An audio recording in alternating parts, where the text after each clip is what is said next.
Shalom para los que nos están viendo a través de TikTok y los que nos van a ver a través de YouTube. Vamos a dar comienzo a la porción de esta semana. Esta porción va desde Levíticos capítulo 25 al capítulo 26, versículo 2. Se llama Bear, que significa en el monte. ¿Por qué se llama así? Porque el primer versículo de esta porción, donde dice Yahweh habló a Moisés en el monte, por eso se le da en hebreo este nombre. Yo le puse Yahweh Jireh, nuestro proveedor.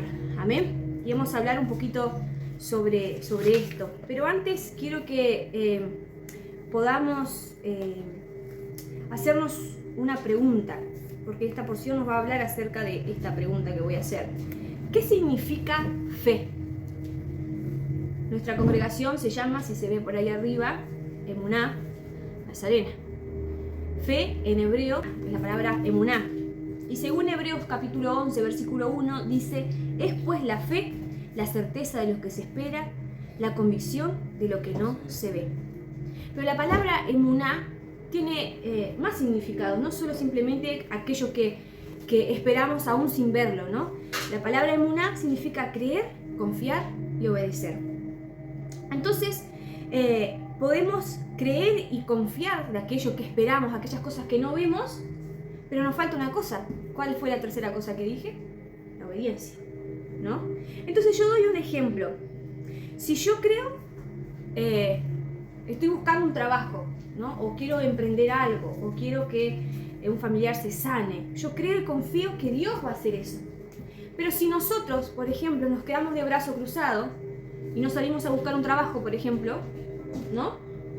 No va a suceder nada. Sí, creemos y confiamos que Dios nos puede dar un trabajo o una salud. Si nosotros creemos y confiamos que Dios nos va a sanar, pero no hacemos nada, por ejemplo, tengo problemas de obesidad o tengo problemas con tal cosa que me está afectando mi salud, pero yo no me cuido mi salud, o sea, no estamos obrando, porque la obediencia es eso, es obrar. Entonces, van de la mano el creer, el confiar y el obedecer, o sea, el obrar. Si no, eso que estamos esperando. Como un ejemplo de eso, una vez me acuerdo que hay un hermano que estaba pasando por un problema económico bastante grande, y en uno de los grupos de WhatsApp que tenemos nos compartimos. Uno de los hermanos decía que bueno, que había que dejar todo, que Dios iba a encargar, ¿no? Y si bien está bien, porque sabemos que Dios iba a encargar, o sea, quedó ahí en eso, ¿no? Me acuerdo que yo dije, sí, está bien lo que dice, pero yo tengo que hacer algo más. No voy a... Así, bueno, Dios se va a encargar, hay que confiar en Dios, y bueno, pero la plata no va a llover, no va a salir de los árboles, ¿no? Para el hermano que tenía un problema económico. Entonces, si bien nosotros ayudamos en lo que estaba a nuestro alcance, le mandé mensaje a todos los hermanos que no sabían del tema para que si alguno podía, colaborara. Y de allí salió la colaboración. O sea, Dios puso en el corazón de otros hermanos poder colaborar. O también puso en su bolsillo el tener dinero para poder colaborar. Entonces no alcanza a veces con decir, sí, Dios está en control, o Dios sabe lo que hace. O nosotros tenemos que hacer lo que está a nuestro alcance. Claro, y Dios va a hacer lo que nosotros no podemos. Claro. También tenemos que esforzarnos para también... O sea, Dios toca, pero también ve el esfuerzo el empeño que uno está poniendo, ¿no? En eso. Entonces, esta porción nos va a hablar sobre eso, sobre la fe. La fe en que lo que Dios nos manda va a tener resultado, amén. Entonces, esta porción se va a dividir en dos, pero la mayoría vamos a hablar de la primera. ¿Qué nos habla en esta porción? Nos habla de la tierra que debía descansar cada 7 años. La tierra no se tenía que labrar, ¿no? Y vamos a leerlo acá. Levíticos capítulo 25 dice: Yahweh habló a Moisés en el monte de Sinaí diciendo: habla a los hijos de Israel y diles: cuando hayáis entrado en la tierra que yo os doy, la tierra guardará reposo para Yahweh. Hoy los jóvenes me preguntaban: ¿pero este mandamiento es para Israel o también nosotros lo podemos cumplir? Si bien acá dice: cuando hayáis entrado en la tierra que yo os doy, recuerden que ellos estaban en el desierto. Y cuando iban a tomar la tierra de Canaán, cuando ellos ya hubiesen entrado, tenían que dejar, a los 7 años, dejar descansar la tierra. Después que habían labrado, cosechado, al 7º año tenían que dejar descansar. Sabemos que también lo podemos tomar para nuestras tierras, si es que vivimos del campo, si es que vivimos, ¿no?, de la cosecha, porque es bueno. ¿no? Dejar descansar la tierra de los productos, de los químicos, de los insecticidas que se ponen, ¿no? De dejar descansar la tierra es bueno, ¿no? Pero si bien este mandamiento fue dado para Israel, para la tierra de Israel, también nosotros podríamos tomarlo. Dice el versículo 3: 6 años sembrarás tu tierra, y 6 años podarás tu viña, y recogerás sus frutos, pero el 7º año la tierra tendrá descanso, reposo para Yahweh. No sembrarás tu tierra, ni podarás tu viña. Lo que de suyo naciere en tu tierra segada, no lo segarás, y las uvas de tu viñedo no vendimiarás. Año de reposo será para la tierra.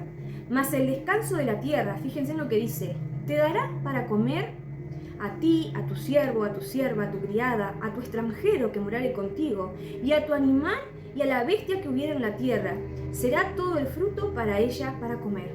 Fíjense que le está diciendo, y acá se nos viene la mente humana, ¿no? Que se nos viene, ¿cuál es la pregunta humana que nos podemos hacer? Vamos a leer el versículo 18 al 23. Ejecutad pues mis estatutos y guardad mis ordenanzas, y ponedlos por obras, y habitaréis en la tierra seguros. Y la tierra dará su fruto, y comeréis hasta saciaros, y habitaréis en ella con seguridad. Y esta es la pregunta en el 20, es la pregunta que nosotros nos haríamos. Y si dijereis, ¿qué comeremos el 7º año? He aquí no hemos sembrado, ni hemos de recoger nuestros frutos. Sí, está el 23. Entonces yo os enviaré mi bendición en el 6º año, y ella hará que haya frutos por 3 años. Y sembraréis el año 8º, y comeréis del fruto añejo. Hasta el año 9º, hasta que venga su fruto, comeréis del añejo. La tierra no se venderá a perpetuidad, porque la tierra es mía, pues vosotros sois forasteros y extranjeros sois conmigo. ¿De quién es la tierra? De Yahweh. Porque la tierra es mía, pues vosotros, forasteros y extranjeros, sois para conmigo. O sea, ¿qué nos está queriendo decir? Vamos a leer el principio del libro. Génesis capítulo 2, versículo 8 y 9, y el versículo 15, dice así: Y Yahweh Dios plantó un huerto en el Edén, al oriente, y puso allí al hombre que había formado. Y Yahweh Dios hizo nacer de la tierra todo árbol delicioso a la vista y bueno para comer. También el árbol de la vida en medio del huerto y el árbol de la ciencia del bien y del mal. Vamos a leer el versículo 15. Tomó pues Yahweh Dios al hombre y lo puso en el huerto del Edén para que lo labrara y lo guardara. ¿Quién plantó árboles deliciosos a la vista? O sea, ¿quién lo hizo? Yahweh. ¿De quién es la tierra? Yahweh. ¿A quién puso como nos dice acá en Levítico? Porque ustedes son forasteros, ustedes acá están de paso en esta tierra. Ustedes el trabajo que Dios le había dado a Adán desde el principio era guardar la tierra. Somos administradores de su tierra, de todo lo que Él nos da. Amén. Entonces, aquí como hacía la pregunta, ¿qué comeremos el 7º año? Esta es una pregunta humana que podemos hacernos todos. Por ejemplo, tenemos el descanso semanal, ¿no? Que nos dice que 6 días trabajaremos y el 7º día descansamos. Y muchas preguntas para aquellas personas que han conocido la Torá, que han conocido este mandamiento, dice, no, pero ¿cómo voy a dejar de trabajar un sábado? Es cuando más se trabaja, es cuando más se gana, o cuando más ventas hay, ¿no? Dice, ¿y qué voy a comer? ¿Y cómo voy a alimentar? ¿Qué le voy a decir a mi patrón? ¿No? Es una pregunta que Dios ya le decía, ¿qué comeremos? Y le dice aquí, versículo 21, yo os enviaré mi bendición el 6º año, y ella hará que haya fruto por 3 años. Y fíjense en que antes decía en el versículo 6, dice que más el descanso de la tierra te dará para comer a ti, a tu siervo, a tu sierva, a tu criado, a tu extranjero, a los animales. O sea, ¿qué les estaba diciendo? Si ustedes guardan este mandamiento del descanso de la tierra o el descanso del Shabbat semanal que tenemos nosotros, yo voy a traer mi bendición. Cuando Dios les enseñó acerca del Shabbat y le dijo, bueno, recojan para la porción, ¿no? Para el Shabbat también, doble porción, pero no recojan más de lo que sea necesario. ¿Qué hicieron los israelitas? Pensaron humanamente, no, esto no nos va a alcanzar. vamos a recoger más. Y salieron en Shabbat. Y vieron que no, y se les pudrió, ¿no? La comida. Porque Dios, si nos manda a hacer algo, es porque nos va a alcanzar. A veces, por ejemplo, yo cocino el viernes y digo, ay, ¿será que me va a alcanzar esto? ¿Será que pero mañana si me queda corto me van a matar acá que si no leo? Y al final a veces sobra un montón. Me paso con la cantidad de arroz, me paso con la cantidad de fideo y sobra comida, ¿no? Porque claro, humanamente estamos pensando, ¿y qué voy a darles de comer si no trabajo un sábado? Y ellos pensaban acá, ¿qué vamos a hacer todo un año? Imagínense, todo un año no cosechar. Pero dice que en el huerto del Edén, ¿quién hizo que crecieran las cosas? Los frutos, los árboles. Incluso hoy le decía a los jóvenes, mi esposo planta común, flores, lo que sea, y amanece, empieza a crecer un brote de una planta de tomate. Nadie la plantó. Por ahí en la tierra traería, pero ¿quién le dio el crecimiento? ¿No? Él no la plantó, ni la regó. Vio que empezó a crecer la plantita de tomate. Y dice, ¿cómo? ¿Cómo es posible? Y eso es lo que hace Dios con nuestras vidas. Él provee, ¿no? Entonces, también esto nos enseñó Yeshua en Mateo 6, versículo 25, sobre el afán, que todos tenemos ese afán. No solo en lo material, sino en todas las cosas que nos pueden preocupar. Dice, por tanto os digo, Mateo 6, 25, por tanto os digo, no os afanéis por vuestra vida, que habéis de comer o que habéis de beber, ni por vuestro cuerpo, que habéis de vestir. Fíjense que aquellos que conocían la Torá, que habían escuchado la Torá, recordarían estas palabras. ¿Qué vamos a comer en el 7º año si no cosechamos? Pero si no trabajo en Shabbat, ¿qué me van a descontar, no? Dice, no os afanéis por vuestra vida, ¿qué habéis de comer o qué habéis de beber? Estamos preocupados por nuestro cuerpo, ¿no? Ni por vuestro cuerpo, ¿qué habéis de vestir? ¿No es la vida más que el alimento y el cuerpo más que el vestido? Mirad las aves del cielo, que no siembran ni ciegan ni recogen sus graneros, y vuestro Padre Celestial las alimenta. ¿No valéis mucho más que ellas? ¿Y quién de vosotros podrá, por mucho que se afane, añadir su estatura a un codo? Y por el vestido, ¿por qué os afanáis? ¿Por qué os se preocupan? Considerad los lirios del campo, cómo crecen, no trabajan ni hilan.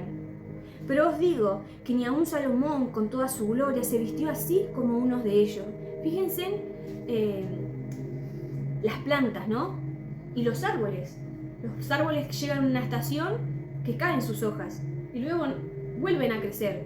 Igual las plantas, las vemos hermosas de sus flores, los colores que tienen, las combinaciones de colores que tienen, se marchitan y vuelven a crecer. Fíjense en lo que Dios les está enseñando a través de la naturaleza. Miren a su alrededor, sean, ¿cómo se dice?, atentos a la naturaleza. El otro día miraba cómo un pajarito hacía el nido, pero rajaba las hojas de la palma, por ejemplo, lo hacía como hilitos. Y cómo tejía el pájaro su casa, su nido. Miren, creo que cosía mejor que yo, porque con su pico hilaba todo y formaba todo su casita y una entradita bien finita. Y ustedes fíjense que son tan pequeños y cómo Dios los alimenta, cómo Dios le da a ellos sabiduría y cómo no nos puede dar a nosotros sabiduría y cómo nos va a dar provisión a nosotros, ¿no? Dice,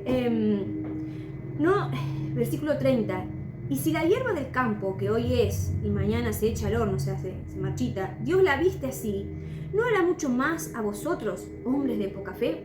No os afanéis, pues diciendo, ¿qué comeremos, o qué beberemos, o qué vestiremos? Porque los gentiles buscan todas estas cosas. Pero vuestro Padre Celestial sabe que tenéis necesidad de todas estas cosas. Mas buscad primeramente el reino de Dios y su justicia, y todas estas cosas os serán añadidas. Así que repite varias veces, no os afanéis por el día de mañana, porque el día de mañana traerá su afán. Basta cada día su propio mal. O sea, si estamos constantemente pensando, ¿y qué vamos a comer? ¿Y cómo voy a pagar? ¿Y cómo esto? ¿Y qué lo otro? Dios nos ha dejado instrucciones. Instrucciones cómo ser aptos como patrones, cómo administrar nuestro tiempo, cómo administrar nuestro dinero, cómo podemos ser bendecidos también a través de la obediencia. No tenemos que estar afanados. Acá repite muchas veces, no afanéis, no se afanéis, no se preocupen. Porque si no vivimos, mañana tenemos otra preocupación, hoy tenemos una, mañana otra y mañana otra. Y al final terminamos todos estresados, terminamos todos angustiados porque pensamos en la hora, ¿no? Pero dice, buscar primeramente el reino de Dios y su justicia, y todas estas cosas os serán añadidas. Y también nos enseña en el capítulo 6 la oración. ¿Y qué tiene que ver la oración? Dice 6, versículo 6 también, capítulo 6, versículo 6. Mas tú cuando ores, entra a tu aposento y cerrada tu puerta, ora a tu Padre que está en secreto, y tu Padre que ve en los secretos te recompensará en público. Y orando, no uses vanas repeticiones como los gentiles, que piensan que por su palabrería serán oídos. No os hagáis pues semejantes a ellos, porque vuestro Padre sabe de qué cosas tenéis necesidad antes que vosotros le pidáis. Vosotros pues oréis así: Padre nuestro, o sea, reconocerlo a Él, que Él es nuestro Padre. ¿Qué hace un padre? Provee para su familia. Que estás en los cielos, santificado sea tu nombre, venga tu reino, hágase tu voluntad como en el cielo, así también en la tierra. El pan nuestro de cada día, dánoslo hoy. ¿Qué les estaba diciendo? Yo voy a proveer en este año, en este 7º año. Danos el pan de cada día. Perdona nuestras deudas como también nosotros perdonamos a nuestros deudores. Y ahora vamos a ver qué tiene que ver con la porción. Y no nos metas en tentación, mas líbranos del mal, porque tuyo es el reino, el poder y la gloria, por todos los siglos. Amén. Amén. Porque si perdonáis a los hombres sus ofensas, os perdonará también a vosotros vuestro Padre Celestial. Mas si no perdonáis a los hombres sus ofensas, tampoco vuestro Padre os perdonará vuestras ofensas. Aquí nos habla que ella sabe cuáles son las peticiones. Y podemos decir, bueno, sí, acá nos habla del pan y lo tomamos literalmente. Pero Él sabe la necesidad que tenemos espiritualmente, en nuestro interior, en nuestras emociones, en nuestro corazón. Él sabe qué necesidad tenemos, ¿no? Y relacionado con lo que veníamos leyendo acá, que no nos debemos afanar, que Él nos va a proveer, que debemos buscar. Y siempre cuento la historia, ¿no? De cuando yo era chica, que Dios mandaba mamá siempre decía, Dios proveerá, Dios proveerá. Cuando no iba a trabajar, sabía que si un día no trabajaba, al otro día no comíamos. Entonces mamá siempre decía a la noche, y nosotros aún siendo chicos nos dábamos cuenta que no había nada, nos dormíamos con la panza vacía y mañana tampoco iba a haber. Y siempre venía un amigo con asado, o venía otro con un surtido, o venía un vecino que el que menos pensábamos era, mirá, vi que ustedes no fueron al almacén, se ve que estaría chusmeando por la ventana, ¿no? Y me hizo, sí, la verdad que no tengo ni sal, ni aceite, no tengo nada, ¿viste? Cuando te falta la sal, ya te falta el aceite y todo, ¿no? Dice, yo tengo esto, tengo lo otro. Y Dios proveía de las cosas que necesitábamos. Y ahí vemos la mano de Dios en nosotros. Y cuánto más cuando nosotros obedecemos y estamos bajo su pacto, bajo sus mandamientos, bajo la obediencia de Dios, ¿no? ¿Por qué? Porque debemos confiar en Él, porque Él sabe la necesidad que tenemos cada uno de nosotros. Incluso podemos ver cuando Yeshua alimentó a los 5.000 con los 5 panes y 2 peces. Le alimentó a 5.000 y sobró. ¿Y qué nos dice la porción? Dice, no se preocupen porque le va a dar para sus siervos, para sus extranjeros, para los animales y para su familia. Por un año. Y no era que a veces eran familias de 2 o 3. En aquella época tenían 12 hijos, imagínense en Jacob, ¿no? Imagínense en eso, 12 hijos más criados, extranjeros y animales para alimentar. No era changa, ¿no? Como decimos acá. Entonces ahí va nuestra confianza en Él. Pero también dice, si obedecemos, si seguimos leyendo en el capítulo 26, si anduvieres en mis decretos. Igualmente en el versículo 18 del capítulo 25 dice, ejecutad pues mis estatutos y guardaréis mis ordenanzas y ponedlo por obra y habitaréis en la tierra seguros. No con miedo de que le va a faltar, no con miedo de que estarán preocupados de cómo van a alimentar a sus hijos, ¿Por qué dice? Van a habitar seguros. Porque Él, que creó los cielos y la tierra, que hizo crecer las plantas deliciosas a la vista, va a hacer que crezca y que te dé. No vas a necesitar estar cosechando, haciendo trabajar a los animales, que en esa época se utilizaba, ¿no? No era como ahora que tenemos las máquinas y los tractores, sino que los animales también iban a descansar. Y ahí podemos ver que el trabajo que tenemos que hacer nosotros, cuidar incluso de los animales, no solo de la tierra, no solo del ser humano, sino también de aquellos que, vamos a decir entre comillas, serían insignificantes, pero para Dios todo es importante. Amén. Entonces, ¿qué nos puede enseñar esto? Que cuando Dios nos manda a hacer algo, algún mandamiento, así sea el Shabbat, o así sea, por ejemplo, este mandamiento, es por algo, es por algún motivo. Entonces, ¿qué tiene que actuar nosotros? Esa confianza que aún no vemos lo que nos está esperando, ¿no? Por ejemplo, hay una historia, dice que un hombre se cayó de un puente y quedó enganchado en el puente de sus manos, y estaba muy oscuro y hacía mucho frío, estaba nevando, y se le vino a su mente que se soltara. No, pero si me suelto me caigo y me muero. Y 2 por 3, y después hay otra también parecía esa historia, no, Dios me va a salvar, Dios me va a salvar, Dios me va a salvar. Y el hombre murió congelado. ¿Y saben de cuánto estaba el piso? Así. Si se hubiese soltado hubiese vivido. Entonces por ahí él en la oscuridad decía, no, pero si yo me suelto, me muero, me voy a caer del puente. No, Dios me va a salvar. Pero si Dios te está diciendo, hace esto, aunque vos no lo veas, ¿no? Entonces acá, por ejemplo, hay historias, la historia del centurión que fue a ver a Yeshua, que tenía a su criado enfermo, le dijo, di la palabra, porque yo, que soy un hombre de autoridad, le digo a mis criados, ve, y mis criados van, y si le digo que vengan, vienen, y si le digo que tienen que hacer tal cosa, hacen. ¿Qué estaba haciendo el centurión? Recordando y demostrando la autoridad que tenía Yeshua, el poder que tenía, estaba reconociendo esa autoridad. Así como yo estoy en autoridad, yo sé que Yeshua, Jesús, también tiene autoridad para mandar y decir, bueno, tu siervo está sano. Dice que Yeshua en Mateo capítulo 8 es la historia. Yeshua se sorprendió al ver la fe de este hombre. ¿Por qué? Porque un centurión romano si no me equivoco, ¿no? Busca el pasaje por las dudas. Un romano, voy a decir que no creía en la ley ni nada, ¿cómo estaba reconociendo la autoridad y el poder que tenía Yeshua? No era un judío, no era uno que conocía la ley, sino que simplemente había creído en el nombre de Yeshua, en el poder que tenía su nombre, ¿no? ¿Sí? Del 8 al 9.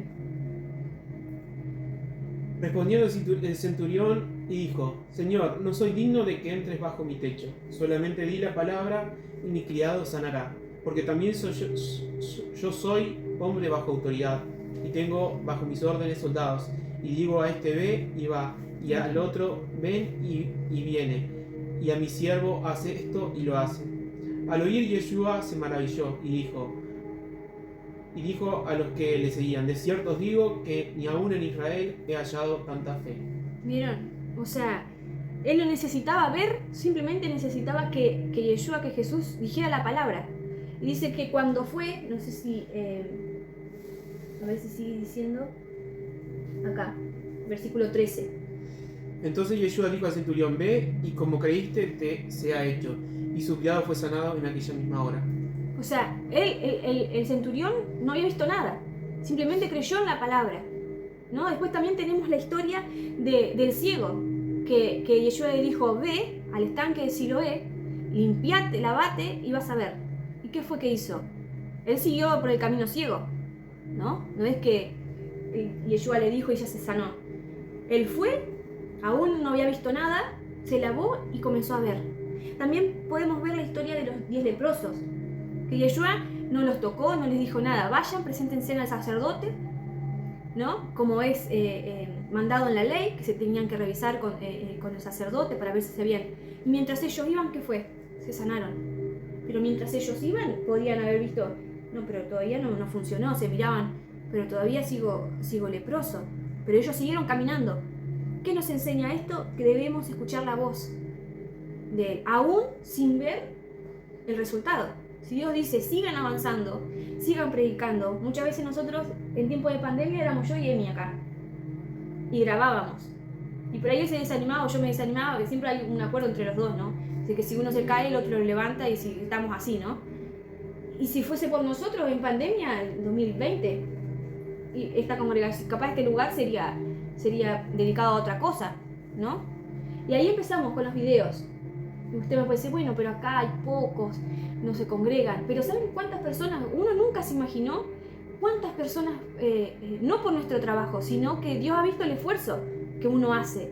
Y tenemos hermanos en Inglaterra, otros en México, porque en Italia. Y son pequeñas familias que esas pequeñas familias le van compartiendo el mensaje que le compartimos a otros. Y es como una cadena.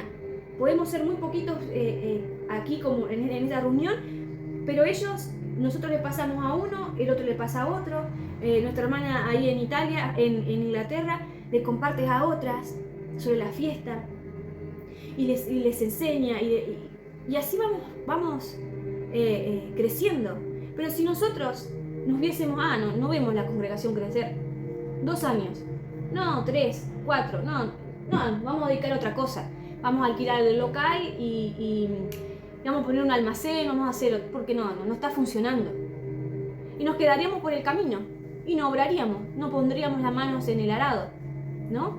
Pero sin embargo, a pesar de que nuestros ojos virtualmente, aquí podemos ver pocos, en muchos países muchos están obrando y cada grupito de familia está siendo alcanzado.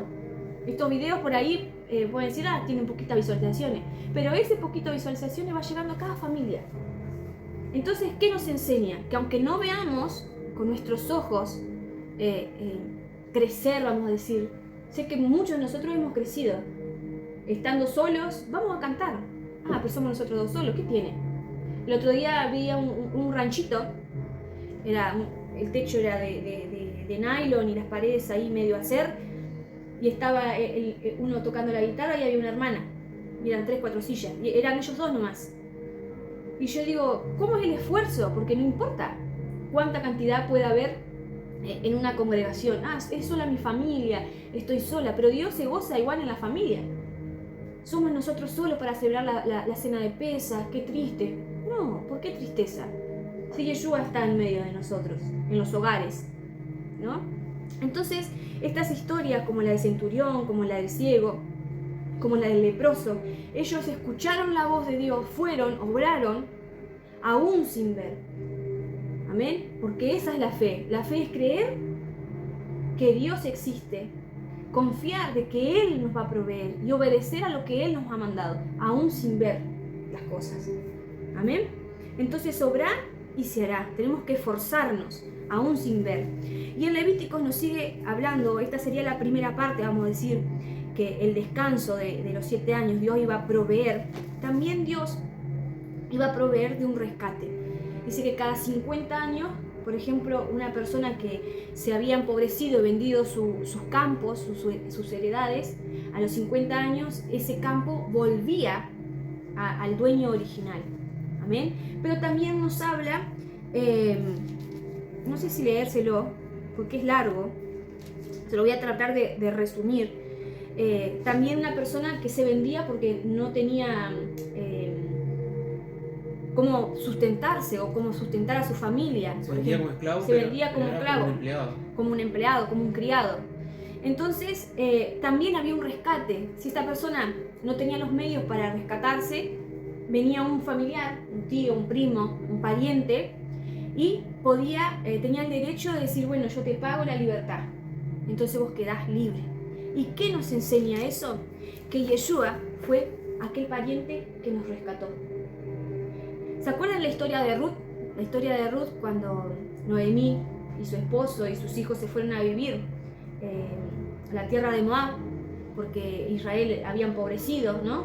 No había sustento, se fueron a vivir, bueno, su marido, el marido de Noemí murió, sus hijos murieron y quedó Noemí con sus nueras, ¿no? Y una de ellas volvió con Noemí a la tierra de Israel. ¿Y qué pasaba? Aún seguían siendo pobres, o sea, habían perdido todo lo que tenían. Pero Noemí le dijo, mira, hay un pariente que te puede rescatar. Ese pariente era vos, ¿sí? Entonces ahí podemos ver también el rescate. Si nosotros seguimos, hago un paréntesis acá, ¿no? Seguimos la genealogía, Boz y Ruth, de Boz y Ruth también salió la descendencia de Yeshua. Entonces podemos ver que ese rescate que podemos ver aquí en Levítico nos habla mucho de Yeshua. En Mateo 20, capítulo 20, versículo 28. ¿Quieres leerlo? Como el Hijo del Hombre no vino para ser servido, sino para servir y para dar vida en rescate de muchos. Amén. Él dice que no vino para ser servido, porque Él era Dios, es Dios, creó todas las cosas. No dijo, vengan acá, sírvanme, lávenme los pies a mí. No, ¿qué hizo Él? Él lavó, Él sirvió, Él sanó, Él proveyó, ¿no? Y para dar rescate por mucho. Él es nuestro pariente, Él es nuestro hermano, Él es nuestro padre, Él es nuestro pariente más cercano, quien nos da rescate. ¿Rescate de qué? De la muerte. Rescate del pecado, porque éramos esclavos al pecado. Entonces, ¿qué nos enseña esto? Que Yeshua, o sea, que Dios mismo, no solo es nuestro proveedor material de las cosas que necesitamos, sino que también es proveedor de las cosas que necesitamos espiritualmente, de nuestras almas, ¿no? También podemos ver en esta enseñanza que debemos confiar aún estando preocupados. Debemos confiar porque si Él dijo, descansen, hagan esto, hagan lo otro, yo les voy a proveer, porque Él es un Padre amoroso. No dice que si vos le vas, tu hijo te pide pan, bueno, le vas a dar piedra, o le vas a dar una serpiente. No, Él es un Padre amoroso. Entonces esto nos enseña a confiar en Él, porque Él siempre nos cuida. Que podemos confiar en Él, aún estando preocupados, porque las preocupaciones, todos nos vamos a preocupar. Pero no tenemos que vivir hoy, mañana, pasado, porque nos volvemos enfermos, ¿no? También nos enseña que así como Dios nos cuida a nosotros, también nosotros tenemos que cuidar ¿a quién? A la tierra, a los animales y al que está necesitado. A ser justos. Porque decía que si tu hermano se empobreció, acá en esta porción, vos tenías que ayudarlos, tenías la obligación. No era, manejate. Y bueno, si te empobreciste, es tu problema. Nosotros nos enseña a tener la obligación también de cuidar a nuestros hermanos. Ahora bien, hay hermanos y hermanos. Si vos andás de borrachera, te gastás todo tu dinero, andás de vago, o sea, tampoco nosotros somos tontos, ¿no? Pero hablo de personas que son justas, que son buenas, ¿no? Porque dice que el pobre y el menesteroso siempre lo vamos a tener. ¿Para qué? También el hecho decía que compartían todo y no le hacía falta nada a ninguno porque compartían. Porque compartían. Cada uno era administrador de lo que Dios le había dado. Pero aún así, ninguno de ellos se apropiaba de decir, no, esto es mío, yo no lo comparto. No había un pensamiento egoísta. Amén. Entonces, Dios nos enseña a ser justos con el necesitado, con aquellos que estaban en necesidad. Entonces, eso es lo que nos enseña el Señor. A que Él nos cuida, a que Él nos provee, tanto material como físicamente, como espiritualmente, para nuestra alma, para nuestro corazón. Y lo único que el Señor está esperando de nosotros es creer, confiar y obedecer su voz. Eso es lo que el Señor quiere en esta porción. Amén. Y bueno, eso es lo que quería compartir con ustedes.